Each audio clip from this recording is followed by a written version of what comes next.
اور نبیوں کا معاملہ الگ ہے، میرے محبوب تمہارا معاملہ تو بالکل برعکس ہے۔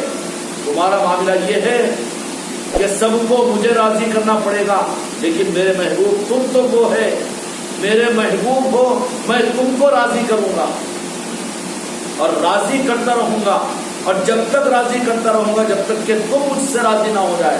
وَلَسَوْفَ يُعْطِيكَ فَتَرْضَىٰ، کہ جب تک میرے محبوب تم مجھ سے راضی نہیں ہو جاؤ گے میں تم کو راضی کرتا رہوں گا۔ یہ آیتیں اللہ تبارک و تعالیٰ نے جو قرآن مجید میں نازل فرمائی گائے کے لیے، کہ اس کی وجہ میرے آقا کے دل کی تسلی کا سامان نہیں تھا، بلکہ اصل مقصود تھا کہ امت کو معلوم ہو جائے کہ اللہ کے پاس میں ہمارے آقا دو جہاں کے مالک کتنے زیادہ محبوب ہیں۔ اللہ چاہتا ہی یہ ہے کہ اپنے محبوب کی محبت کا اظہار ہر جگہ کرے، بندوں کی بندگی کی قبولیت کا راز اس کے محبوب کی محبوبیت کے رخ کو لیے ہوئے ہو۔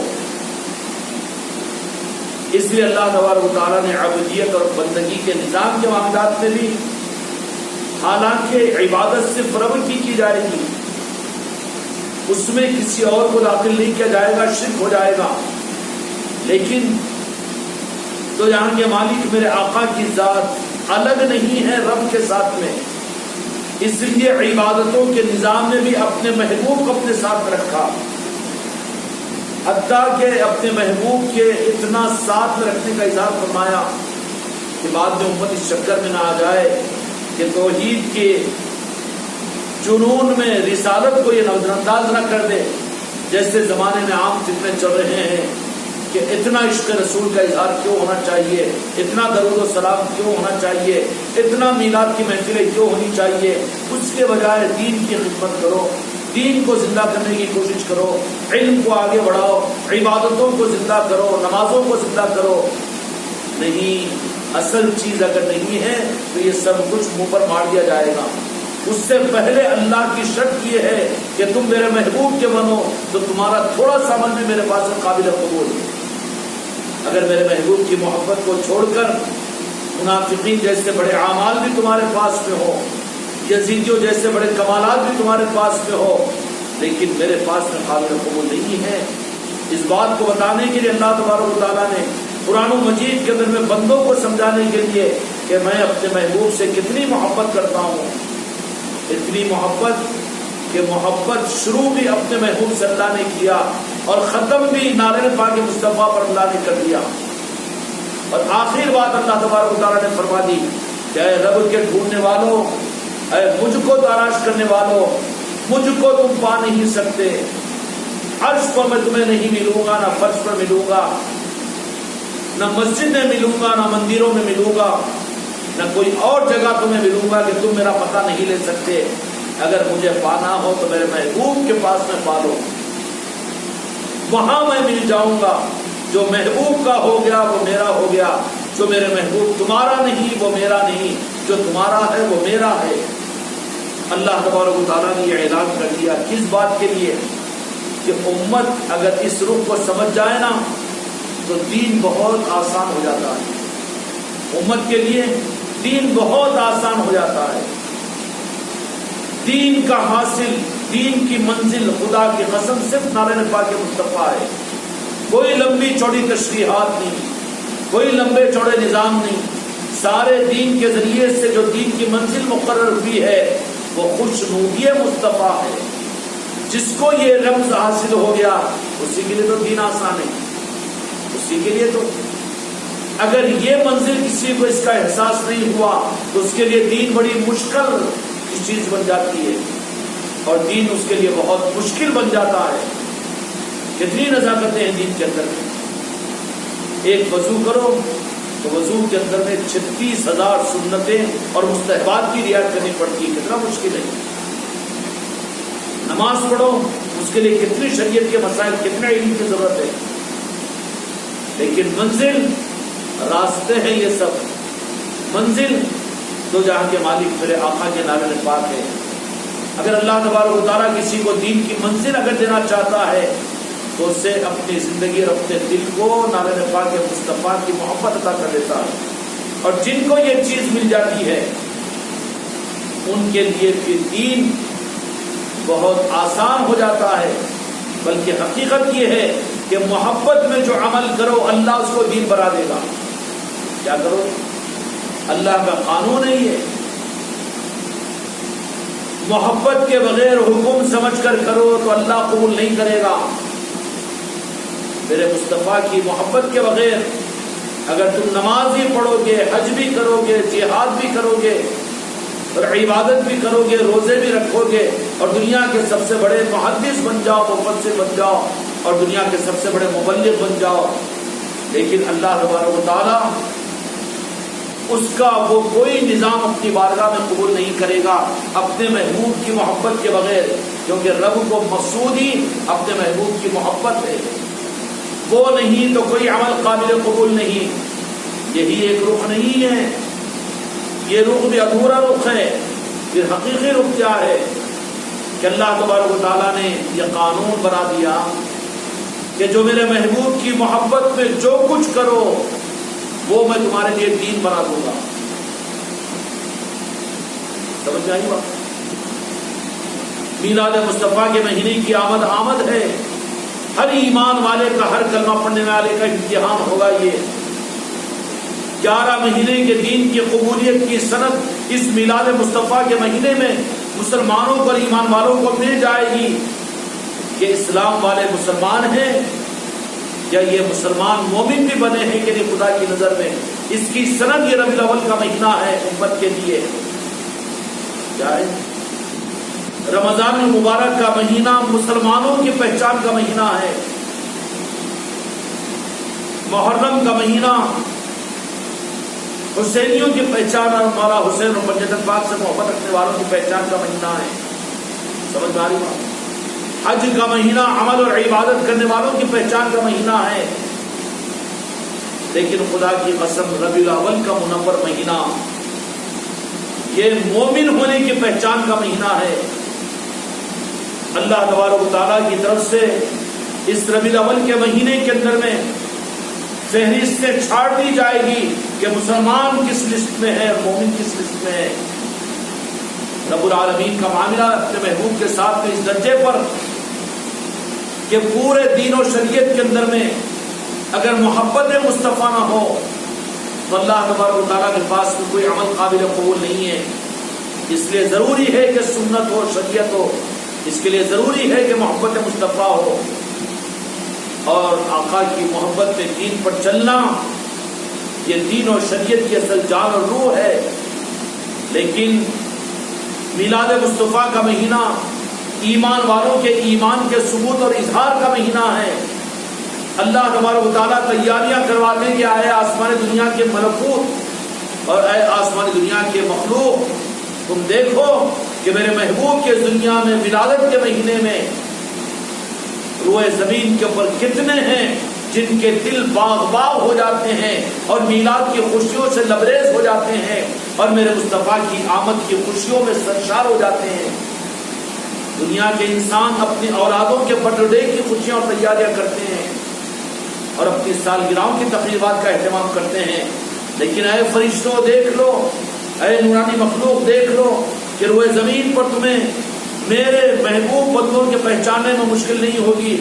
میں لسٹ آؤٹ کرتا ہوں، مسلمان الگ، مومن الگ. مسلمان وہ مسلمان بھی نہیں منافق ہے کہ جن کے دین اور جن کے اعمال میں محبت مصطفیٰ نہ ہو وہ منافق ہے، وہ مسلمان نہیں. اگرچہ کہ ظاہر میں مسلمان ہو، اگرچہ کہ ظاہر میں عبادات ان کے پاس میں ہو، اگرچہ کہ ظاہر میں سنت پر عمل کرنے والے ہو، وہ منافق اور وہ یزیدی ہے. مردود ہے نا جی. ان کے مرنے کے بعد تو انہیں مسلمان نہیں کہا جائے گا. یزیدیوں کو مسلمان مانیں گے؟ منافقوں کو مسلمان مانیں گے؟ نہیں مانیں گے. زندگی میں نہیں کہیں گے ہم کیونکہ قرآن نازل نہیں ہو رہا ہے. لیکن مرنے کے بعد میں جو یزیدیت پر مرے یقیناً وہ تو اس کو مسلمان نہیں کہا جائے گا، اور جو منافق مر گئے ان کو تو مسلمان نہیں کہا جائے گا. مسلمانوں کے لیے بھی ضروری ہے کہ اس میں بھی میرے محبوب کی محبت ہو تو ان کا اسلام قبول اور وہ مسلمان. اسلام کے لیے بھی شرط ہے. یہ کیا ہے شرط؟ بڑے اعمال، بڑا دین، لیکن وہیں پر بات آ کر رک جائے گی کہ اللہ تبارک و تعالیٰ کو تمہاری عبادت اور تمہارے عملوں سے کوئی انٹرسٹ نہیں ہے، بلکہ خدا کو تمہاری عبادتوں میں، تمہاری نمازوں میں، تمہارے روزے میں، تمہاری زکوٰۃ اور تمہارے حج میں، تمہارے شریعت کے سارے اعمال سنت پر اہتمام میں اللہ تو صرف ایک چیز دیکھے گا. کیا دیکھے گا؟ کہ میرے محبوب کی محبت ہے کہ نہیں. اللہ کو اپنے محبوب سے مطلب ہے، بندوں کی عبادتوں سے مطلب نہیں، بلکہ نمازی کے دل کو اللہ یہ دیکھے گا کہ میرے محبوب کی محبت ہے کہ نہیں. عمل میں یہ دیکھے گا کہ میرے محبوب اس میں ہے کہ نہیں. جس دین کے نظام میں محبوب کی محبت نہ ہو وہ مسلمان بھی نہیں ہوتا، یا تو منافق ہوتا ہے، یا ضدی ہوتا ہے، وہ جہنمی ہوتا ہے. سمجھ میں آ رہی ہے؟ اس لیے اپنے اسلام کو قبول کرانے کے لیے بھی شرط ضروری ہے کہ میرے آقا کی محبت کو ان کو بھی قبولیت کے لیے ضروری ہے. اس کے بغیر خدا کی اور رب کی بارگاہ میں اسلام بھی قبول نہیں اور وہ مسلمان بھی نہیں. رب کی نگاہ میں اسلام اور شریعت پر چلنے والا اگر میرے محبوب کی محبت کے بغیر ہے تو یا تو وہ منافق ہے، یا تو وہ یزیدی ہے، اور خدا کے پاس میں لعنتی ہے. مسلمان ہونے کے لیے بھی شرط یہ ہے، کیا کے لیے؟ مسلمان ہونے کے لیے بھی شرط یہ ہے کہ اپنی ساری عبادات اور ساری سنتوں پر عمل کرنے میں اور ساری شریعت کے نظام میں، سارے دین کے نظاموں میں اللہ تبارک و تعالیٰ جو مسلمان ثابت کرے گا، قبول کرے گا، وہ اس کے اپنے محبوب کی محبت کی وجہ سے قبول کرے گا. جس مسلمان کے اسلام کے چلنے میں محبت مصطفیٰ نہ ہو، عشق رسول نہ ہو، وہ مسلمان بھی نہیں ہے، یا تو منافق ہوگا، تو یزیدی ہوگا اور لعنتی ہوگا. یہ تو ایک عنوان آ گیا کہ اسلام، مسلمان کون ہے. عام طور پر آج کیا مسلمان کہا جاتا ہے؟ سفید کپڑے، صافے، ماشاءاللہ سنت اور شریعت پر عمل کر رہا ہے، نمازی ہے اور پیشانی پر گٹھے ہیں. انکار نہیں ہے، سنتوں کا اچھی چیزیں ہیں، لیکن ان پر بھی رحم کھائیے. ان کا دین قابل قبول نہیں ہے رب کی بارگاہ میں جن کے دین اور سنت اور شریعت میں محبت مصطفیٰ کا عنصر نہ ہو. رب کو مطلب ہی نہیں ہے، ورنہ شیطان سب سے زیادہ قابل جزا ہونا چاہیے، اس لیے کہ 60 کروڑ برس میں نے سجدے کیے اور دین پر چلا اور شریعت پر چلا، لیکن اس کے دل میں محبت مصطفیٰ عشق رسول نہیں تھا، بلکہ برخلاف اس کے اتنی تعظیم کیوں کروں، اتنی محبت کیوں کروں، میں مانوں گا اللہ تیری، لیکن اس ذات کے ساتھ مجھے کیوں. وہی تو رب کا امتحان ہے. بندوں کا امتحان رب اپنی ذات سے نہیں لیتا، بلکہ خدا کا قانون یہ ہے کہ وہ اپنے محبوب کی محبت سے بندوں کی توحید کا امتحان لیتا ہے. اور توحید میں وہ فعل ہے، وہ موحد نہیں ہو سکتے، وہ مسلمان نہیں ہو سکتے جو عشق مصطفیٰ کے امتحان میں ناکام ہو جائے. اب جن کا رخ ہم سنت پر عمل اس لیے کریں کہ ہم کو جنت مل جائے، نماز اس لیے پڑھے کہ ہم جہنم سے بچ جائے، نہیں. مسلمان بھی وہی ہے جو نماز اس لیے پڑھے کہ میرے مصطفیٰ نے کیا ہے، نماز اس لیے پڑھے کہ میرے مصطفیٰ کی آنکھوں کو ٹھنڈک پہنچتی ہے. یہ ہے مسلمان. اب سوچ لے کہ مسلمان جن دھوکوں کے اندر میں ہے، آج امت کا ایک بڑا طبقہ دھوکے کے اندر میں کہ مسلمان ہے، لیکن رب کی بارگاہ میں، رب کی نظر میں وہ مسلمان نہیں ہے جس کے اسلام کے سارے اعمال اور سارے دین کے نظام کے اندر میں میرے آقا کی محبت اور عشق رسول نہ ہو. تیری نماز، تیری قربانی، تیری زکوٰۃ، تیرا حج، یہ سب کچھ بھی اللہ کی بارگاہ میں قابل جزا بنے گا صرف اور صرف اس کا کہ جس کے دل میں میرے مصطفیٰ کی محبت ہوگی. تو مسلمان ہونے کے لیے بھی شرط اول ہے. کیا ہے؟ شرط ہے یہ. اس شرط کے بغیر وہ مسلمان نہیں رہ سکتا. اسلام پر چلے گا لیکن خدا کی نظر میں مردود ہو سکتا ہے. شریعت اور سنتوں پر چلے گا لیکن رب کی نگاہ کے اندر میں گمراہ قرار دیا جائے گا. پھر اللہ یوں کہے گا کہ تو اپنی غرض کا بدلہ تھا، اپنی غرض کے لیے عبادت کیا، مجھے دھوکا دیا تو میرا مقصد تو نے معلوم نہیں کیا. میرا مقصد تیری عبادت تھوڑی تھی، میرا مقصد اپنے محبوب کی محبت کی جس کے بغیر تو میرے پاس میں آیا، میرے پاس سے قابل قبول نہیں. خدا راندے درگاہ کر دے گا. مسلمان کے لیے بھی شرط ہے کہ اپنی سنت اور شریعت اپنے دین کے سارے نظاموں میں محبت رسول اور عشق رسول پیدا کریں. اس کے بغیر مسلمان بھی مسلمان نہیں ہو سکتا. سمجھ میں آ گئی بات؟ مسلمان بھی خدا کی نظر مسلمان نہیں. دنیا کے ہوٹل لسٹوں کے اندر میں، قوموں کے اندر میں، آدھار کارڈوں میں رہے مسلمان. منافق بھی تو مسلمانوں میں اپنے آپ کو سمجھتے تھے، یزیدی بھی تو اپنے آپ کو پکے اور سچے مسلمان سمجھتے تھے، لیکن خدا کی نظر میں مردود ہوئے نہیں ہوئے.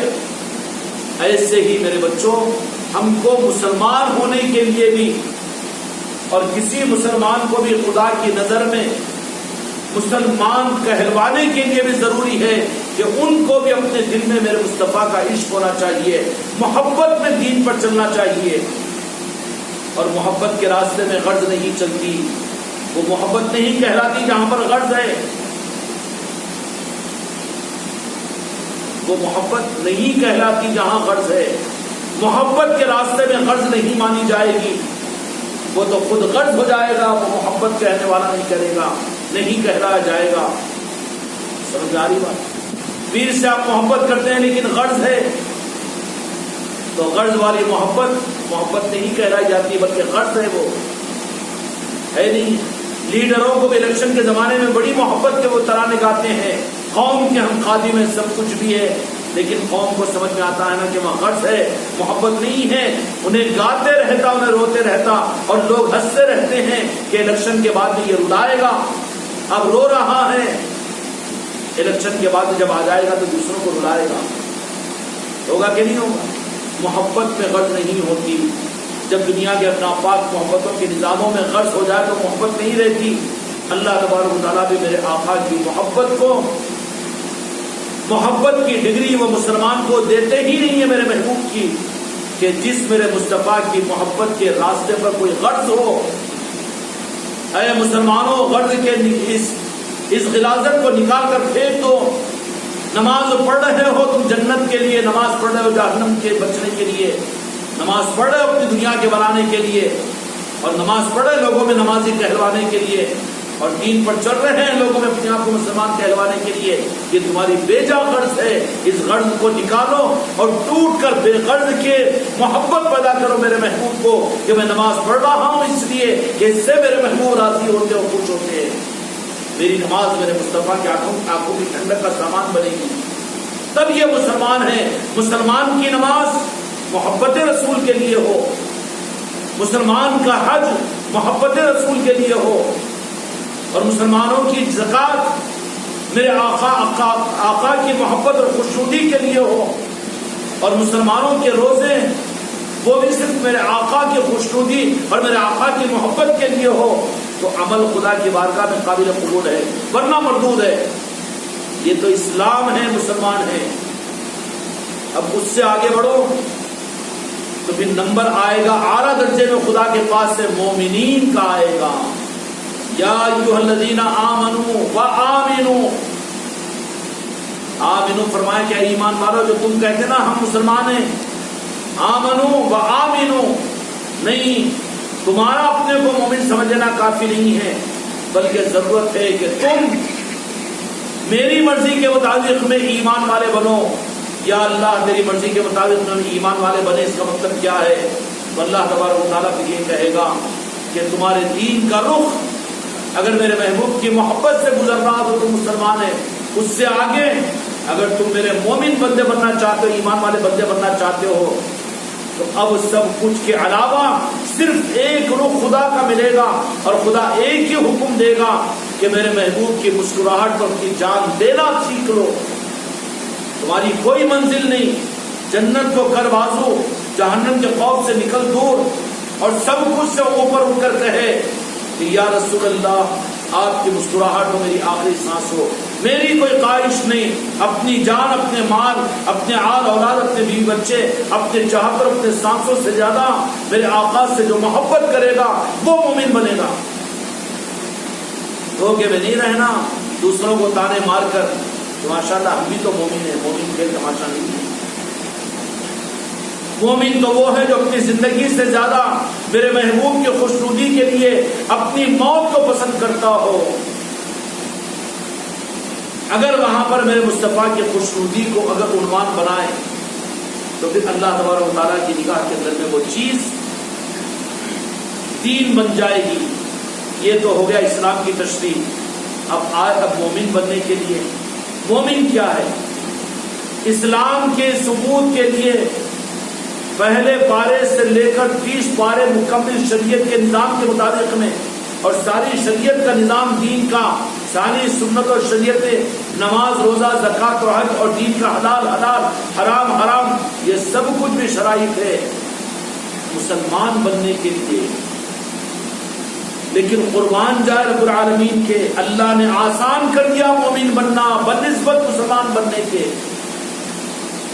اس لیے مسلمانوں کو ان کی ہمدردی کا تقاضا یہ ہے، تم کو، تمہاری اولاد کو، تمہاری بیوی بچوں کو، اگر تم ہمدرد ہو اپنے گھر کے اندر میں تو مسلمان بننے کا تو راستہ بتاتے ہو، لیکن ہمدردی کا تقاضا یہ ہے کہ انہیں مومن بننے کا راستہ بتاؤ. اپنے خاندان کو، اپنے دوست احباب کو، اپنے بیوی بچوں کو، اپنے رشتہ داروں کو، اپنے ناتی پوتی کو مسلمان بننے کا راستہ تو بتاتے ہو، لیکن ہمدرد، اگر حقیقی ہمدرد ہو تم تو ان کو مومن بننے کا راستہ بتاؤ. اس لیے کہ اسلام تو چاہتا ہے، لمبے چوڑے عبادتوں کا نظام اسلام میں ہے، لیکن رب العالمین نے مومن بننے کے لیے لمبے چوڑے احکامات نہیں رکھے، بلکہ صرف ایک حکم دیا. 30 پارے پوری شریعت ایک طرف میں، اور مومن بننے کے لیے رب کی طرف سے صرف رب کی منشا ایک، کہ تم میرے محبوب سے اپنی خواہشات، اپنی جان و مال، اپنی چاہتوں سے زیادہ ٹوٹ کر میرے محبوب سے محبت کرنے والے بن جاؤ. اگر تم ثبوت دے دو گے تو تم میری نظر کے اندر میں مومن ہیں. تو مومن بننا آسان ہے، مومن بننا آسان ہے.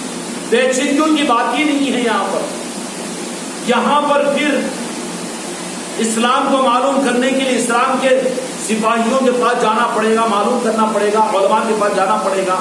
جانا چاہیے، اپنی شریعت کے نظام کے لیے انکار نہیں کرتے، لیکن مومن بننے کے لیے رب کہہ دے گا کہ میرے بندے، تم میرے بندے ہو. مومن بننا ہو تو میں تم کو یہ بتاتا ہوں کہ صرف ایک حکم اور ایک قانون ہے کہ ٹوٹ کر میرے محبوب کے ساتھ تم محبت کا حق ادا کر دو. یہاں پر محبت کے راستے میں غرض نہیں، خواہشات نہیں، اپنی طبیعت سے نہیں. ہم کو صلاۃ السلام میں پڑھنا مزہ آتا ہے اس لیے ہم وہ پڑھتے، وہ نہیں کرتے. نہیں، محبت میں جو کچھ بھی کرو گے، لیکن غرض صرف میرے محبوب کی محبت ہو. جب یہ چیز ہماری زندگی سے ثابت ہو گئی تو رب عرش الہی کے اوپر ان کے مومن ہونے کی سند دے دے گا کہ یہ مومن ہے. قیامت کے میدان میں حساب و کتاب مسلمانوں سے لیا جائے گا، کافروں سے نہیں لیا جائے گا. سمجھ آ رہی بات؟ کس سے لیا جائے گا؟ کافروں کو ہاک دے گا اللہ جہنم میں ڈال دے گا، منافقوں میں نکال کر ڈھکل دے گا جہنم میں، یزیدیوں کو مجمع سے نکال کر ڈھکل دے گا. کتنے خطرے میں ہے امت. قیامت کا پورا میدان مسلمانوں کے لیے ہے. فَمَن يَعْمَلْ مِثْقَالَ ذَرَّةٍ خَيْرًا يَرَهُ وَمَن يَعْمَلْ مِثْقَالَ ذَرَّةٍ شَرًّا يَرَهُ. ذرہ برابر خیر، ذرہ برابر شر، بالکل عدل میزان قائم کیا جائے گا. پریشان کون ہوگا قیامت کے میدان میں؟ مسلمان ہوگا. کافر تو جہنم میں جلے گا، منافق اور یزیدی نکل جائے گا. ریاکار، نام و نمود اور یزیدی، یہ سارے کے ساروں کو میدان سے خالی کر دیا. ان کا کیا حساب لیں گے؟ یہ تو جہنم کے اندر ہے. حساب کس سے لیا جائے گا؟ کس سے لیا جائے گا؟ میدان قیامت کس کے لیے قائم کیا جائے گا؟ صرف مسلمانوں کے لیے. تو مسلمانوں کو فکر کی ضرورت ہے کہ نہیں؟ جھنجھلا جائے مسلمان. کہاں خطرے میں پڑ رہے مسلمانوں کے خانوں میں رہ کر، کہاں اسلام کے اعمال پر عمل کر کے اپنے آپ کو یہ سمجھ رہے کہ ہم مسلمان ہیں. نہیں، اے مسلمانوں، مومن بن جاؤ، محفوظ و مامون بن جاؤ گے. قیامت کا میدان، سارا میدان حشر مسلمانوں کا حساب و کتاب دیا جائے گا. برخلاف اس کے قیامت کے میدان میں مومنین کا حساب نہیں دیا جائے گا. اللہ کہے گا کہ تم تو پرچہ پاس کر چکے ہو، قبر کے اندر میں میرے مصطفیٰ آئے تھے تو لپک کر قدموں پر پڑ گئے، تمہارا وہیں پر رزلٹ آؤٹ ہو گیا. اب اٹھ کر کیا کرو؟ جاؤ سیدھا. کہاں پر جاؤ؟ عرش الہی کے پیچھے منبر بنے ہوئے، وہاں پر بیٹھ جاؤ. عرش الہی کے پیچھے مشک کے ٹیلے ہیں، اس پر گھوڑوں پر سواری کرو. وہ مشک کو اڑاؤ اور اس کی خوشبو سے معطر ہو، اس لیے کہ تمہارا کیا ہے، تم تو وہاں پاس ہو چکے ہو، قبر کے اندر اپنے مومن ہونے کا ثبوت دے چکے ہو، عشق مصطفیٰ کا ثبوت دے چکے ہو۔ آسان ہے کہ مشکل ہے امت کے لیے؟ میرے مصطفیٰ نے اپنی محبت کا یہ راستہ اپنی امت کو دے کر امت کے لیے تو رب کے حساب و کتاب سے بچانے کا انتظام کیا تھا، لیکن آج وہ امت میرے آقا کے نالہ پاک کو بھول کر، محبت کو، میرے آقا کے عشق کو چھوڑ کر، اسلام کو پکڑ کر پریشانیوں میں گرفتار ہو رہی ہے۔ ہو رہی کہ نہیں ہو رہی؟ مومن جو ہوگا قیامت کے میدان میں اس سے حساب نہیں لیا جائے گا، بلکہ ان کو تو جو اعلیٰ درجے کے مومن ہوں گے نا، ان کو تو حساب کتاب لینے پر اللہ نے کام پر لگا دے گا، کیونکہ اللہ اپنے کاموں کو اپنے دوستوں سے لیتا ہے، دنیا میں بھی اپنے دوستوں سے لیتا ہے۔ وہ کون ہوتے ہیں؟ رب نہیں ہوتے، لیکن رب کے دوست ہوتے ہیں۔ آپ کے گھر کی دعوت ہے، محبت کا تقاضا یہ ہوتا ہے کہ اپنے گھر کی دعوت پر اپنے دوستوں کو، اپنے سے محبت، سچی محبت کرنے والوں کو، بھائی تم یہ پانی کا سیکشن سنبھالو، تم یہ کھلانے کی ذمہ داری پوری کرو، تم دستر کے اٹھانے کی ذمہ داری کرو، کرے گا کہ نہیں کرے گا؟ اللہ اپنے دوستوں سے دنیا میں بھی اپنا کام لیتا ہے۔ کیا لیتا ہے؟ یہ اولیاء اللہ کے کام پر لگے ہوئے ہیں، اور اللہ کے دوست جو ہیں ان اولیاء اکرام کی عظمتوں کو بھی جانو۔ اولیاء اللہ کون ہوتے ہیں؟ جن کو اللہ تبارک و تعالیٰ نے دنیا میں اپنا کام لینے کے لیے یستخلفنہم فی الارض، زمین پر ہم نے اپنے خلیفہ کو پیدا کر دیا۔ خلیفہ اللہ کا کام سنبھالنے والا ہوتا ہے، اللہ نہیں ہوتا۔ شرک نہیں ہے عقیدے میں، اولیاء کے معاملات میں شرک دور دور تک نظر نہیں آتا، سب ادھر ہے خطرات۔ بدعقیدیوں میں اندھیرا جہاں ہے وہاں ٹھوکر ہے، جہاں روشنی ہے، جہاں غوث الاعظم کی روشنی، جہاں حجت الفاظ کی روشنی، اور جہاں غریب نواز کی روشنی، جہاں سلاسل کی نوکری ہے، روشنی ہے، وہاں ٹھوکر نہیں کھائے گا آدمی۔ ٹھوکر کہاں کھائے گا؟ ٹھوکر تو اندھیرے میں کھائے گا، گمراہیت میں، بدعقیدیوں کے در میں کھائے گا، وہابیت و نجدیت کے در میں ٹھوکر کھائے گا۔ خطرات وہاں ہیں، خطرات کیا نہیں ہے؟ بن جاؤ غریب نواز کے بندے، خدا کی قسم، روشنی میں چلے ہوئے دنیا میں بھی اور قبر میں بھی، قیامت کے میدان میں بھی، اس لیے کہ روشنی والوں کے ساتھ میں تم ہو گئے ہیں۔ یہاں خطرات نہیں ہے۔ بن جاؤ اپنے علاقے کے مظلوم اولیاء کے حوالے، یہ روشنی والے ہیں، یہاں خطرات نہیں ہیں۔ خطرات تو وہاں ہوتے جہاں اندھیرا ہوتا ہے، جہاں غرض ہوتی ہے، جہاں تکبر و انانیت ہوتی ہے، جہاں گستاخی اور بے ادبیاں ہوتی ہے، قدم قدم پر ٹھوکر ہے وہاں پر۔ سمجھ میں آ رہی بات؟ قیامت کے میدان میں بھی اللہ تبارک و تعالیٰ اپنے دوستوں کے تصرفات کو ظاہر کرے گا۔ میرے غوث و خواجہ کو اللہ تبارک و تعالیٰ نے دنیا کے اندر میں مومن سے اوپر اٹھ کر جن کو اپنا دوست اللہ تبارک و تعالیٰ بنا لیتا ہے، تو اللہ تبارک و تعالیٰ سے پوچھتے ہیں کہ یا اللہ، ہم تیرے محبوب کے نالے پاک سے وابستہ ہوئے ہیں، یا اللہ ہم بھی کچھ کر سکتے ہیں، ہم بھی کچھ کر سکتے ہیں۔ تو اللہ تبارک و تعالیٰ کی منشا ہوتی ہے تو محبوب میرے آقا سے کہ آپ کی محبوب کی امت کے فلاں فلاں کو، فلاں فلاں کو میں دنیا کے اندر میں، دنیا کے نظام کے چلانے کے لیے چاہتا ہوں کہ ان کو میں حیات دوں، تصرف دوں، اختیارات دوں، حتیٰ کہ فرشتوں کو ان کے حوالے کروں، زمین و آسمان کے نظاموں کو ان کے حوالے کر دوں۔ وہ جو چاہیں گے، کسی بات پر قسم کھا لیں گے تو میرے ذمہ واجب ہوگا کہ میں ان کی قسم کو پورا کروں۔ یہ کون سا مقام ہے؟ مقام ولایت ہے۔ دنیا میں بااختیار بنا دیتا ہے رب العالمین ان اولیاء اکرام کو، اللہ کے دوستوں کو۔ کیوں؟ جو انہوں نے محبوب کے ساتھ میں اپنی محبت کی نسبت کو جوڑا تو خدا نے ان کو اپنی دوستی کا مقام عطا فرما دیا۔ دنیا میں تو یہ ہوگا، اگر کوئی ان سے مانگے تو خدا ناراض نہیں ہوگا، خدا نے خود قانون بنایا تو کون سی غیر قانونی کی بات ہے وہ؟ مگر غرض کے لیے نہیں بلکہ محبت کے ساتھ میں۔ اولیاء کے پاس میں جاؤ تو تقدیر کو لینے کے لیے مت جاؤ، بلکہ وہ بھی دلا سکتے ہیں جو تمہاری تقدیر میں نہیں ہے۔ عقیدے کے ساتھ میں جاؤ تو ملے گا۔ ایک صرف اپنے علاقے کے اولیاء کی محبت کی، تو اگر سچی محبت کر لو نا تو تم کو یہاں سے لے کر عرش الہی تک کوئی رکاوٹ نہیں آئے گی، تم چلتے ہی چلے جاؤ گے۔